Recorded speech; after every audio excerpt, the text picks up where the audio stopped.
जिस नारी को 30 साल हो गए हों, बच्चे नहीं हों, 35 साल हो गए हों, संतान नहीं हो, 25 साल हो गए, 20 साल हो गए, संतान का सुख ना हो, और डॉक्टर ने कह दिया कि कोई बहुत बड़ी बीमारी किसी व्यक्ति को है,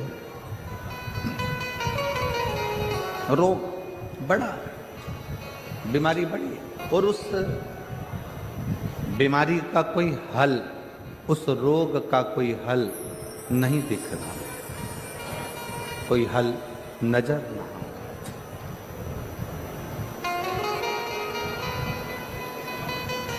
कोई हल दिख ना रहा। तो बैसाख महीने में शिव सप्त तीर्थ का एक अनुष्ठान अपने जीवन में जरूर करें। मट्टी के पात्र में जल भरना, और मट्टी के पात्र में जल भरकर प्रतिदिन रोज 7 दिन का ये नियम होता है सप्ततीर्थ। बस विराम जो है उसका प्रदोष के दिन होना चाहिए, और बैसाख के महीने में जब आप सप्ततीर्थ का अनुष्ठान करें, 1 घड़ा जल का रोज भरें प्रतिदिन, और 1 बेलपत्र, 1 शमी पत्र उस घड़े के नजदीक में कोई पात्र में अवश्य रखें। पात्र को, जो जल का घड़ा है, जल का पात्र है, उसको मट्टी के ही दीप से या कोई श्वेत वस्त्र जिसको मला गया हो, धोया गया हो, साफ हो, उस वस्त्र से ढक दें। एक दिन एक शिवालय में जाएं, शमी पत्र अशोक सुंदरी वाली जगह पर समर्पित करें। अशोक सुंदरी की जगह जानते हो ना आप लोग? अशोक सुंदरी की जगह पर शमी पत्र समर्पित करें। बेलपत्र, जहां आप खड़े हैं वहां डंडी का भाग आपकी ओर हो और बेलपत्र शिव जी को समर्पित करा जाए।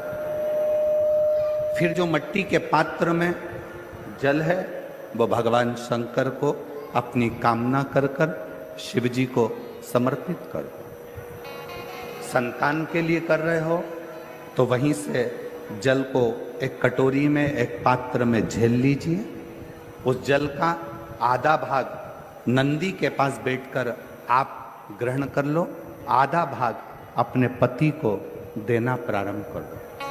कोई रोग के लिए कर रहे हो, किसी बीमारी के लिए कर रहे हो, तो वो जल आप अपने घर की देहली में प्रवेश करने के पहले अपने मुख में उसको ग्रहण कर लो।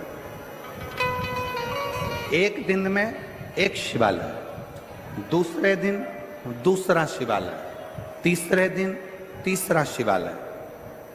अगर अपने नगर में, अपने गांव में, अपने क्षेत्र में 7 शंकर के मंदिर नहीं हो, यदि अपने गांव में, अपने नगर में, अपने क्षेत्र में 7 शंकर के शिवालय नहीं हो, तो मिट्टी का शिवलिंग बनाकर उस पे चढ़ा, पर रोज एक शिवालय अलग होना चाहिए। प्रतिदिन प्रदोष के दिन जब आप इस सप्ततीर्थ का विराम करेंगे, उस समय पर जल, जब प्रदोष काल आए, प्रदोष काल का जब समय हो जल चढ़ाओ सुबेरे, पर प्रदोष काल का जब समय हो उस जल का पान उस प्रदोष काल में कर लेना।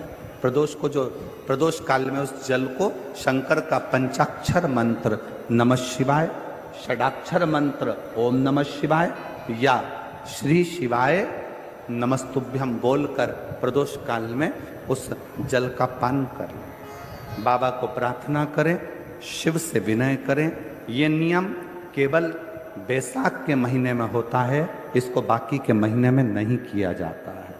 इसको बाकी के महीने में नहीं करते, केवल बैसाख।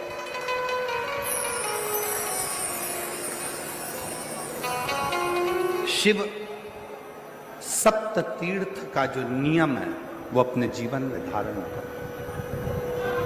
और हम तो कहेंगे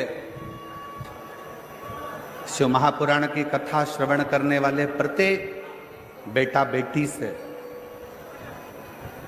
शिव महापुराण की कथा सुनने वाले प्रत्येक शिव भक्त से हम तो कहेंगे कि शरीर में कोई रोग नहीं भी है, संतान की प्राप्ति नहीं भी चाहिए, उच्च शिक्षा के लिए आप कर रहे हैं, अपने जीवन की खुशहाली के लिए कर रहे हैं, तो शिव का सप्त तीर्थ अनुष्ठान अवश्य करें, अवश्य करें और अपने जीवन को सार्थक करें।